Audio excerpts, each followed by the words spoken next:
What makes Jujutsu Kaisen one of my favourite and honestly most compelling modern shonen series is that it shifts its focus away from the traditional conflict between good and evil toward a deeper philosophical question.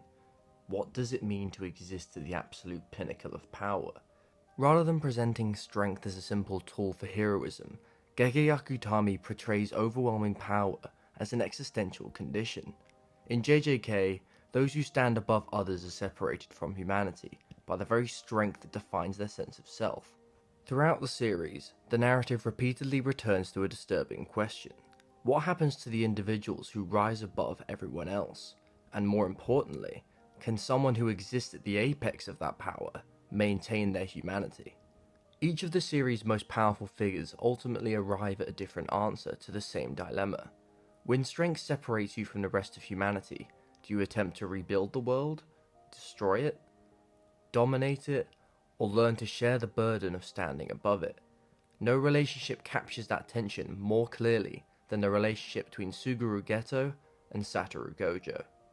Satoru Gojo's birth destabilized the entire world of JJK, fundamentally altering the balance of power as the first person in over 400 years to possess both the limitless technique and the Six Eyes.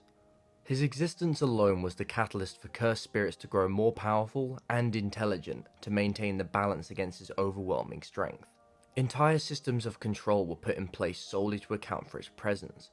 He ceased to be just another sorcerer and lived as a structural anomaly. In any other story, he would be the endpoint, but Gege takes another approach. During their time as students at Jujutsu High, Gojo and Geto lived as dual pillars, representing the strongest sorcerers of their generation. Crucially, Gojo at this point has someone to ground him. Geto functions as Gojo's moral counterweight of sorts. Where Gojo is quite an instinctive and overwhelming individual, Geto is the more reflective and ideological rock.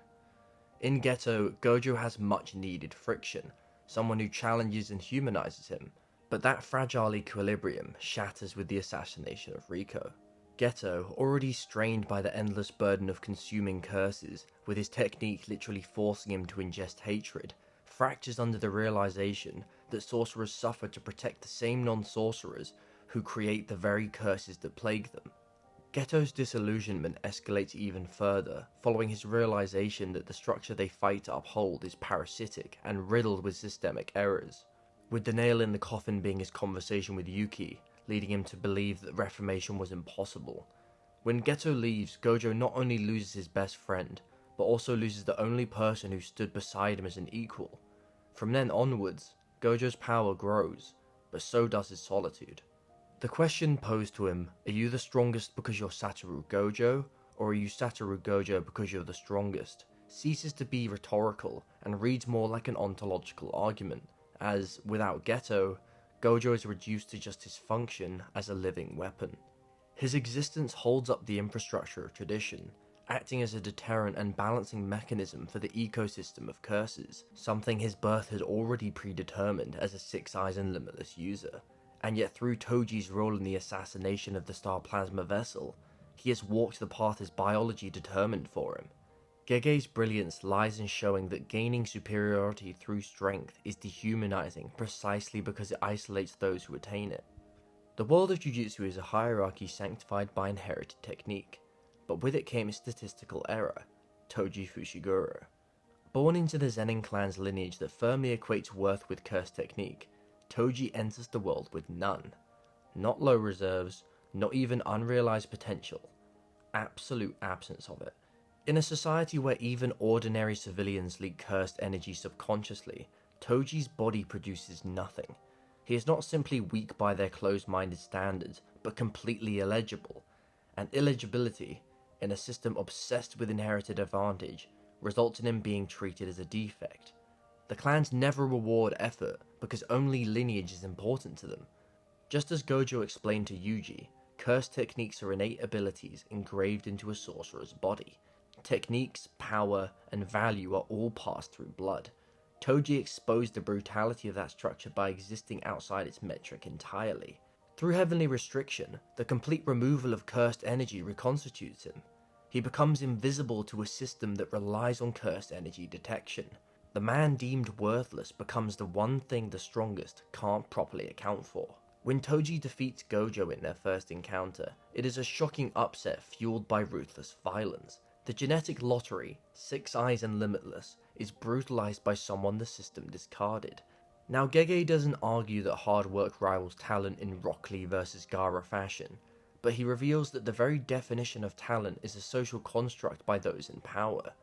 Toji doesn't bother attempting reform, nor does he seek validation, selling his only son to clan politics for money. Gege complicates any easy reading of rebellion because Toji doesn't destroy the hierarchy by wiping out the Zenin clan as Maki did, but chose to weaponize his exclusion within it. He became a mercenary, selling his body as a tool to the same world that rejected him. If the system he hates values strength, he would convert his power into capital, his rejection curdling into a form of nihilistic pragmatism. Toji doesn't believe the strong deserve to rule, but he doesn't believe in deserving at all, and that absence of an ideology makes him a terrifying wildcard. Toji assassinating Riko Amanai was the most devastating catalyst for the plot of the series. The purpose of the Star Plasma Vessel ritual is to preserve the stability of jutsu sorcery through sacrificing a suitable host, essentially ritualizing destiny, with a young girl predetermined for death so that their floor system may be preserved, all the while tradition masquerades as if it is absolutely necessary. Toji, a man completely ostracized and rejected by tradition, shatters its most sacred phenomenon. Symbolically, the one deemed worthless dismantle what the powerful consider an indispensable occurrence. As the old saying goes, the child who is not embraced by the village will burn it down to feel its warmth. By defeating Gojo, Toji inadvertently forces his awakening. Gojo doesn't crumble under the pressure and arises a diamond. Toji wanted to prove the system wrong, yet in his pursuit to accomplish just that, he perfected its ultimate product. As Gojo blossomed, however, Geto would wither. Geto witnessed the fragility of their supposed invincibility. The moral exhaustion that had been quietly accumulating within him fractures into uncompromising disillusionment. Toji becomes the pivot between Gojo's transcendence and Geto's descent. Without Toji, there is no irreversible isolation. He is the catalyst that warps what was once friendship between the strongest into a singular, isolating divine status. Gojo takes Toji's blessing. Geto takes Toji's curse. Born with the 10 Shadows technique, the inheritance lottery ticket to the Zenin prize, Megumi Fushiguro is the ironic twist of Toji's lineage. The clan that deemed the father worthless would have lost the son, and Gojo, the embodiment of genetic gifts, removes Megumi, a child whose potential represents the possibility of a different future, from that environment. Gojo benefits the most from the system of inherited advantage, and yet he chooses to nurture the child of the ostracized rather than surrendering him over to clan politics. The Zenin clan would certainly have used Megumi as a tool, and so Gojo tries his hand at mentorship, becoming Megumi's adoptive father. Geto, on the other hand, inherits the inventory curse, the grotesque physical residue of Toji's violence, a constant reminder of the hatred he has already begun to internalize, and continues his downward spiral toward extremism. Gojo took potential, Geto received a burden. It is from this history of isolation that Gojo's later philosophy emerges. Gojo understands the danger of singular pillars. He recognizes that a world dependent on one savior will not be able to mature. Every crisis ending with "wait for Gojo" will prevent the growth of everyone around him. The apparent stability and safety created amidst his strength masks stifling dependence and brutal stagnation, which his ceiling at Shibuya brilliantly explores. This is the paradox at the heart of Gojo's character. His strength gives him the means to protect the future, but in doing so prevents his students from learning how to survive without him. His decision to teach is an attempt at structural reform, even though he's not particularly good at the whole teaching aspect as a natural genius. He seeks to cultivate successors who might one day render him unnecessary. His vision of strength is future-oriented, following the notion that power must create continuity beyond itself. While motivated by kindness and a sense of obligation to his students, he also acted out of fear. A quiet, unspoken fear that if the world remains balanced on his shoulders alone, it will collapse the moment he isn't around. Sukuna is the antithesis of that anxiety. Sukuna represents the most extreme answer to the question that haunts the most powerful characters in the series. What happens when strength isolates you from humanity? Where Gojo attempts to overcome isolation through others, Sukuna eliminates the problem entirely by exercising detachment. He abandons the premise that connection is necessary in the first place. Sukuna is a creature that has completely relinquished the desire to be accepted. Legends describe him as more of a monster than man, confusing even the fans into thinking he's a cursed spirit. 2 faces, 4 arms, and a body built perfectly for sorcery. 2 mouths allow simultaneous chanting. 4 arms allow him to weave hand signs for techniques whilst engaging in close quarters combat. His physique, overwhelming cursed energy, and mastery over binding vows essentially makes him a being perfectly engineered for Jujutsu. But that perfection carries a disturbing implication. He flaunts a body so abnormal that he could never have belonged comfortably within society. Unlike Gojo, who was worshipped as the pinnacle of the system, and by all means quite the handsome man, when he isn't drawn like a frog, Sukuna appears as though he was rejected by it from the very beginning. If Gojo is the blessed child of the Jujutsu world, Sukuna resembles its unwanted offspring. And as I stated before, the child who is never embraced does not learn to love the village. They learn to burn it down. Rather than attempting to reform the world that would fear him, Sukuna simply rejected it in return. I cannot be bothered by your hatred if I hate you first. If society will not grant him humanity, he will abandon that concept entirely. His power becomes the only law he acknowledges, his appetite the only desire he honors. This is what makes Sukuna such a terrifying philosophical counterpoint to Gojo. Gojo believes that strength creates a sense of responsibility, and so demands that of him. Sukuna, however, believing that his strength is only his to use, abolishes that sense of responsibility. In this way, Sukuna represents a fundamentally different relationship to power than Gojo. Gojo experiences strength as a burden that obligates him to protect and cultivate others, while Sukuna relishes in his own power as a form of liberation. Gojo's empathy and care for others restricted him at his position at the top, while Sukuna experienced freedom through having no interest in love, nor others' well-being. The strongest sorcerer of the modern era represents the tragedy of a man who feels obligated to carry the weight of the world alone, while Sukuna represents a being who realized long ago that the world was never his responsibility to carry. Sukuna views power as something that should be hoarded, sharpened, and exercised without restraint. He doesn't build institutions, inspire followers, or cultivate successors, because doing so would require acknowledging the value of others. And Sukuna does not believe others possess value. His worldview is brutally simple. The strong exist to indulge themselves, and the weak exist to be devoured by that indulgence. This is why Sukuna cannot comprehend Gojo's dream. The idea of nurturing future sorcerers, of deliberately diluting one's saturated power, appears nonsensical to him. Why create successors when power itself is the only proof of existence? Gojo hopes to make himself one day unnecessary, all the while Sukuna seeks to make himself eternal. In that sense, Sukuna represents the logical extreme of the Jujutsu world's values. Sukuna is not an aberration within the system, he is the most honest product. A society that measures worth exclusively through strength should inevitably produce someone who believes that strength is the only law that matters. And yet reducing Sukuna to a creature driven purely by indulgence misses a subtle contradiction within his worldview. Sukuna's philosophy appears brutally simple. The strong exist to exercise their power, and the weak exist to be devoured by it. But his interactions with other powerful figures reveal something more complex. Despite his insistence that strength is the only law that matters, Sukuna demonstrates a surprising capacity to recognize potential in others. His confrontation with Jogo illustrates this contradiction perfectly. After effortlessly defeating the cursed spirit, Sukuna does not simply discard him as worthless. Instead, he acknowledges Jogo as strong, telling him to stand proud, even suggesting that he possessed the potential to reach the level of the strongest sorcerers. Yet Sukuna's praise is inseparable from his criticism. In Sukuna's eyes, Jogo's failure was his hesitation. After being humbled by Gojo, Jogo internalized the belief that he could never stand at that level. His reluctance to even use his domain expansion against Sukuna symbolizes that inferiority complex. For Sukuna, this is the true sin of the Jujutsu world. The moment someone begins to doubt their own ability, lacking that vital element of self-affirmation, their growth ends. Strength in the King of Curses philosophy requires the willingness to burn everything away in pursuit of the summit. Jogo's tragedy was that he had already accepted defeat long before their game of tag began.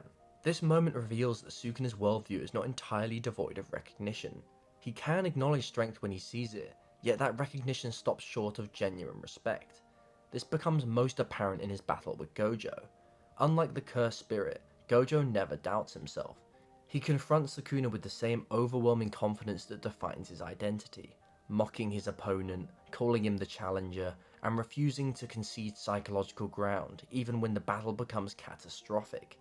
In many ways, Gojo embodies the exact mindset Sukuna claims to admire, absolute conviction in one's own power. Yet Sukuna refuses to openly acknowledge him as an equal. Doing so would contradict the foundation of his own identity.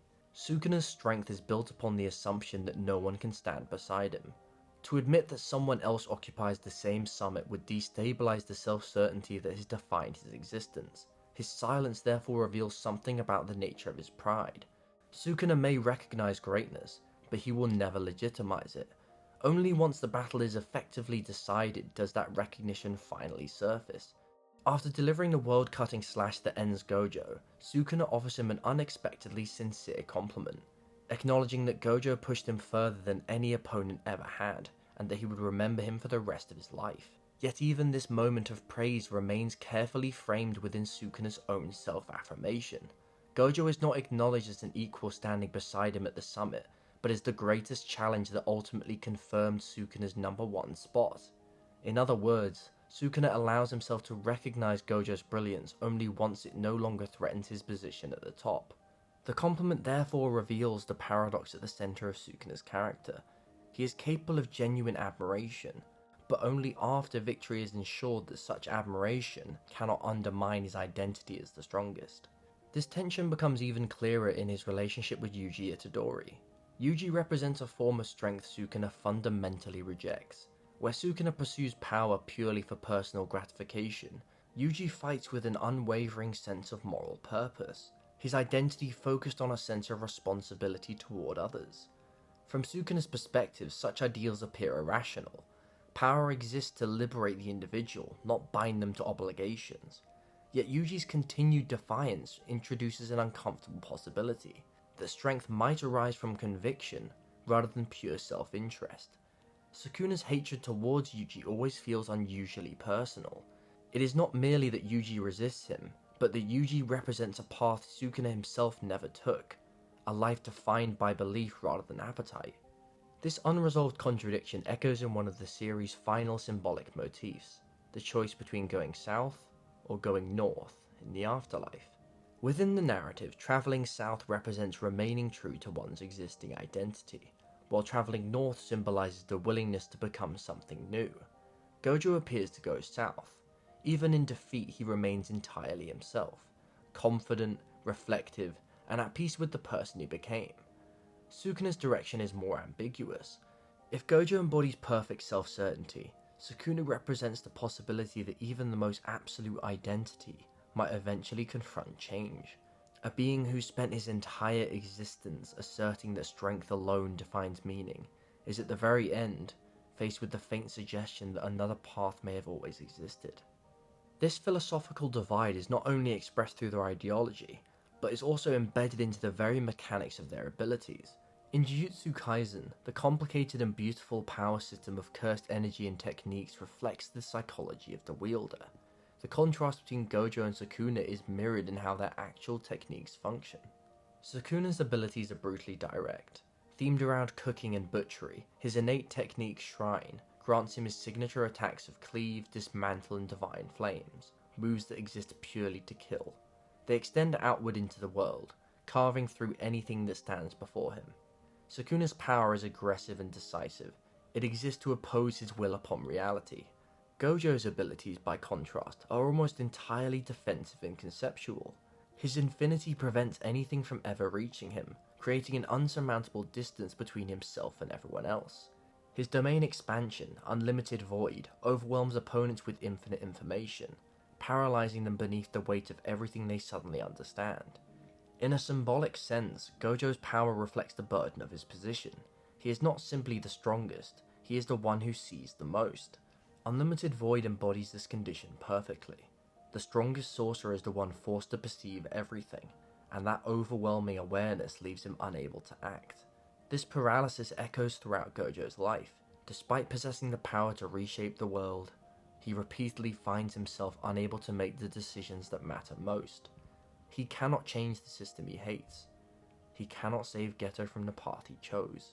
Even when confronted by Kenjaku in his best friend's body, Gojo hesitates in Shibuya and gets trapped in the prison realm. His strength allows him to do almost anything possible, yet that same awareness restrains him from decisive action. Sukuna represents the inverse, power unburdened with knowledge or responsibility, simply destruction. Where Gojo's abilities create distance and hesitation, Sukuna's eliminate both. One sees everything and struggles to act, the other needs to see nothing at all. The confrontation between Gojo and Sukuna is almost always reduced to the simple question of who was stronger, but the fight is far more revealing when viewed through the philosophical lens that Jujutsu Kaisen has been building throughout its narrative. The fight is a demonstration of the two strongest fundamentally different approaches to strength. From a purely tactical perspective, Sukuna's victory is the result of extraordinary calculation. Rather than attempting to overpower the immovable object in Gojo directly, he constructs a layered strategy built around adaptation, resource exploitation, and long-term planning. By stealing Megami's body, Sukuna gains access to the Ten Shadows technique, allowing him to deploy Mahoraga and other Shikigami in tandem with his own abilities. The result is effectively a 3-on-1 engagement. Sukuna himself, Mahoraga's adaptive evolution, and the supportive pressure of Agito. In doing so, Sukuna avoids confronting Gojo's invincibility head-on, and instead engineers the conditions necessary to eventually bypass infinity. For Gojo, the battle carries an additional emotional burden. The strongest sorcerer in the modern era is forced to fight using lethal force against the body of the boy he once attempted to protect and mentor. The conflict therefore becomes not only a test of strength, but a deeply symbolic inversion of Gojo's philosophy. A man who dedicated himself to nurturing the next generation now finds himself battling through the stolen potential of one of his own students. Despite these disadvantages, Gojo's performance throughout the fight is nothing short of incredible. He's able to fight Megami's body at full power due to the resemblance to his father. He repeatedly forces Sukuna into defensive positions, demonstrates overwhelming mastery over cursed energy manipulation, and even succeeds in incapacitating Sukuna multiple times. For long stretches of the battle, Gojo appears to dominate the engagement entirely. His tactical brilliance, relentless pressure, and sheer technical ingenuity push Sukuna further than any opponent ever has. Yet something equally revealing occurs beneath the spectacle of the fight, because for perhaps the first time since his youth, Gojo is actually enjoying himself. Throughout the fight with Sukuna, while the spectators watching from afar grow increasingly horrified at the escalating adaptations, Gojo himself doesn't appear particularly anxious. When Mahoraga's wheel spins towards its final adaptation, the tension among the observers becomes unbearable. They understand the implications and the approaching danger, but in the thick of it, the frog boy is having the time of his life. While it can definitely be misread as arrogance, in reality he's having a great time. For the first time in years, Gojo is fighting someone who can actually reach him. For most of his life, Gojo has existed behind an invisible wall created by his own technique. Infinity ensures that the world can approach him endlessly without ever truly touching him. In battle, this creates an almost predetermined outcome. Opponents can attack with everything they have, but the distance between them and Gojo can never fully close. His strength functions less like an offensive tool and more like a barrier. The stronger he becomes, the further removed he is from meaningful opposition. Ironically, the limitless ability that made Gojo the strongest is his most inhibiting limitation. Infinity creates a safety bubble. Within it, Gojo is virtually untouchable, but that same invulnerability deprives him of the uncertainty that makes combat meaningful to begin with. Growth doesn't occur in perfect safety, and Gojo's record perfectly reflects that truth. His greatest evolutions as a sorcerer have only ever occurred in the rare moments when Infinity failed to protect him. The first time this happened was against Toji. By bypassing Infinity entirely through heavenly restriction and his specialized cursed tools, Toji forced Gojo into genuine vulnerability for the first time in his life. The experience nearly killed him, yet it also triggered his awakening. In the aftermath of that defeat, Gojo returned stronger than ever, having refined his mastery over Limitless and reverse curse technique to a degree previously thought impossible. The second time occurs in Shinjuku against Sukuna. Through Maharaga's adaptation, Sukuna gradually constructs a method of interacting with the untouchable space surrounding Gojo. Once again, Infinity is no longer untouchable, and Gojo is forced into a fight where the outcome isn't guaranteed. And that uncertainty is precisely what he has been deprived of for most of his existence. For ordinary fighters, the thrill of combat lies in the risk. The possibility of defeat sharpens every exchange and forces you to grow through necessity. But Gojo rarely experiences that tension. His inviolability means that most battles are decided before they begin. The excitement that can motivate other sorcerers simply doesn't exist for him, because the result is almost always inevitable. Sukuna changes that equation. For the first time since Toji, Gojo is fighting someone capable of dismantling the safety of Infinity itself. The invisible wall that has separated him from the world begins to crack, and with it returns the uncertainty that makes combat exhilarating. In that sense, the battle is both a clash of philosophies and a rare moment of liberation for Gojo. The strongest sorcerer alive, the man whose power isolates him from everyone else, is finally allowed to fight without restraint. There is no need to hold back for the sake of his students, no fragile allies to protect, nor a weaker opponent whose defeat would feel predetermined. For once, Gojo can unleash everything he has against someone capable of answering in kind, which is why he's grinning ear to ear. The tragedy, however, is that this moment of satisfaction arrives at the exact moment it guarantees his downfall. The rival Gojo longed for does exist, but that rival is Sukuna, someone who interprets strength as a solitary summit, and a hierarchy with room for only one at the top. For a brief moment, Gojo experiences the thrill of standing face to face with someone who can finally reach him, a sensation he's been searching for since losing Geto. And in that fleeting instant, the loneliness of the strongest disappears. This interpretation is quietly confirmed in both his death and in the scene that follows it. In the afterlife, when Gojo reunites with Geto, he doesn't speak about the fight like a man bitter about defeat. Instead, he reflects on the battle with surprising contentment. He admits that Sukuna was overwhelmingly strong. He concedes that it would have been a tough fight even if Sukuna didn't use the Ten Shadows technique. Yet the tone of the conversation isn't consumed with regret as you'd expect.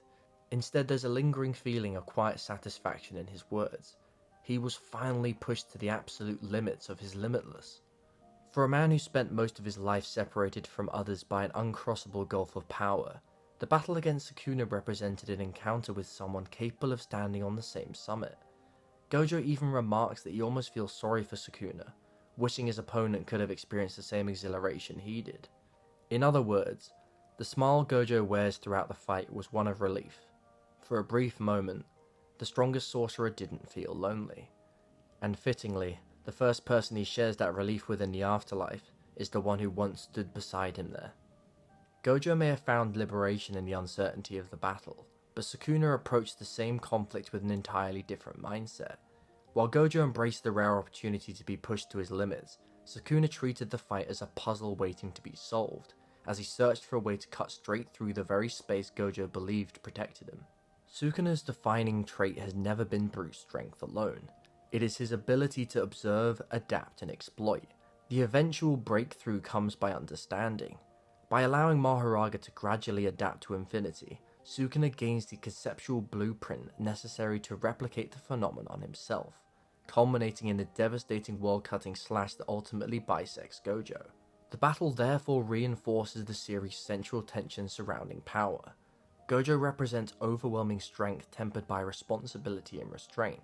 Sukuna represents the ruthless pragmaticism of someone who sees power purely as a tool for victory. One fights with the burden of protecting the future in mind, while the other devours the present without hesitation. Gojo wages on a tomorrow that may not arrive, while Sukuna invests entirely on the certainty of now. Even though Gojo lost to Sukuna, that doesn't diminish his status as the strongest of his era. If anything, the battle demonstrates how formidable he truly was. Sukuna's victory required the exploitation of a stolen technique, the adaptive evolution of Maharaga, and a carefully constructed strategy that unfolded over the course of the entire fight. The result is a demonstration of the brutal reality of the Jujutsu world, that overwhelming strength alone is not always enough to overcome someone willing to weaponize every possible advantage. The moment echoes the myth of Achilles, whose invulnerability was overcome when Paris, guided by Apollo, discovered the single flaw in an otherwise perfect defense. In a similar fashion, Sukuna doesn't shatter Gojo's invincibility through brute force. Instead, he waits for Maharaga's adaptation to reveal the conceptual weakness within infinity, following its blueprint in the same way Paris followed the Sun God's guiding hand. One of my favourite aspects of Jujutsu Kaisen is how it flirts with the uncomfortable truth that Gojo may be right, but that doesn't mean he gets to live. Few shonen stories are brave enough to pull off allowing the hero that pushes for a brighter future to lose. Gojo isn't defeated because he is in the wrong in his beliefs, but because the world he lives in is not yet capable of carrying his vision forward. Systems built around lone saviors are doomed to collapse because they inherently delay collective responsibility. Gojo's death doesn't condemn his ideology, but it is an indictment of a world that relied on him for too long. In the same way, Sukuna's survival doesn't mean his life consumed by indulgence is the correct path, but it suggests that indulgence thrives in worlds that postpone change. This is the brilliance of the conflict.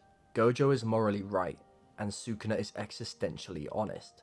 Gojo believes strength should protect tomorrow. Sukuna believes strength should serve itself today. The story does not tell us which one is right. Instead, it asks a harder question. What happens when the person who wants to build the future lives in a world that still needs monsters? Gojo's wall wasn't supposed to stand forever. It was meant to be climbed. The tragedy of Satoru Gojo is that the world hadn't learned fast enough to stand once he stepped aside. Following Sukuna's victory, one of the most thematically revealing characters of the final battle enters the fray, Hajime Kashimo. Kashimo's obsession with Sukuna is born from a ceaseless yearning. Kashimo lived in an era where he stood untested, confronting the same existential dilemma as Gojo. What is the meaning of strength without an equal? Unlike Gojo, however, Kashimo does not attempt to reform the world or nurture any successors.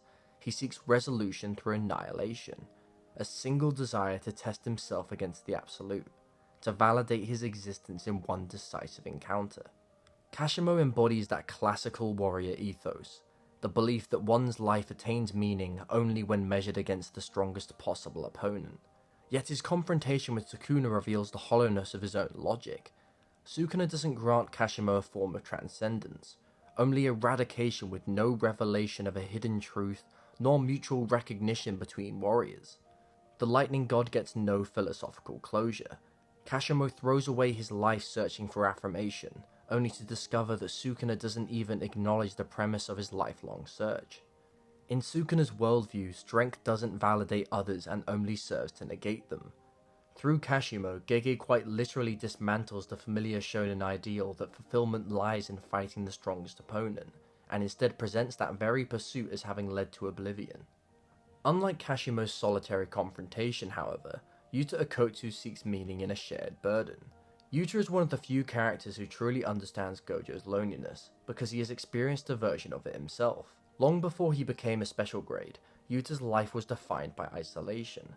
As a child, he was haunted by the cursed spirit of Rika Orimoto, a manifestation of his grief and guilt so powerful that it turned the girl he loved into one of the most dangerous entities in the Jujutsu world. Where Sukuna views love as a weakness, Yuta's strength is literally born from it. Rika is the crystallization of an emotional bond so intense that it transcended death itself.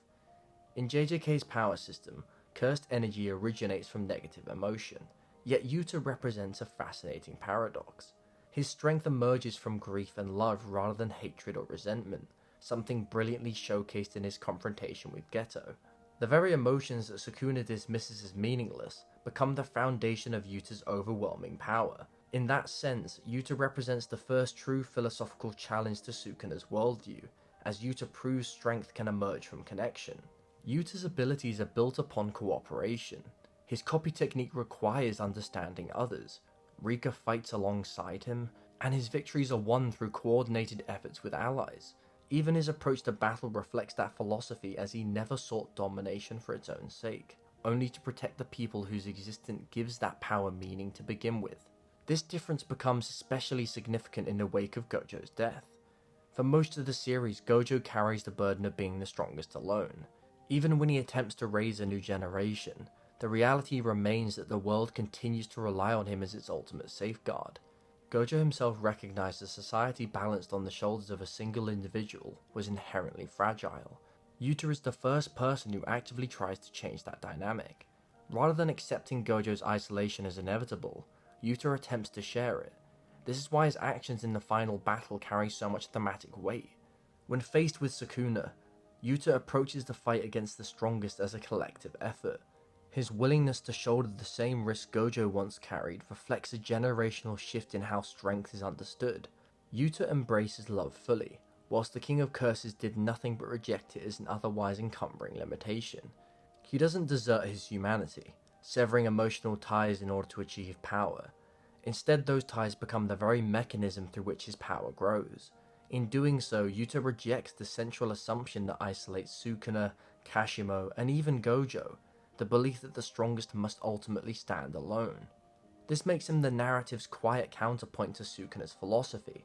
Sukuna represents a world where strength erases connection, while Sukuna represents the possibility that strength might actually protect it. In a story obsessed with the loneliness of power, Yuta is the first character who attempts to prove that loneliness is not an unavoidable consequence of strength, but a choice, and unlike Sukuna, he refuses to make it.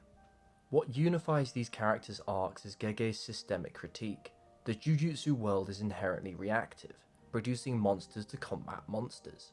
It elevates individuals instead of reforming institutions, depending on anomalies like Gojo, Sukuna, and the special grades, rather than addressing the conditions that necessitate them due to the system blatantly not working. Gojo recognized that flaw, and thus attempted reform through education. Geto rejected it and turned toward eradication. Sukuna exploited it completely. Kashimo was consumed by it. Yuta attempted to overcome it. The tragedy is not just that Gojo loses, the tragedy is the world required him in the first place. Jujutsu Kaisen ultimately interrogates a deeply modern anxiety through a question: can a society reliant on exceptional individuals ever achieve collective resilience? Or will it always collapse the moment its singular pillars fall? In this light, the series' brutality is more diagnostic than it is just hopeless nihilism. Gege doesn't reward idealism automatically just because it's the right thing to do. He doesn't sanctify power. Most of his writing is spent exposing it. He dissects the loneliness at its summit, and asks whether strength, untethered from community, inevitably corrodes meaning. And so the central question lingers long after the battle's end. If being the strongest isolates you from humanity, is it a blessing, a curse, or simply the most refined form of tragedy?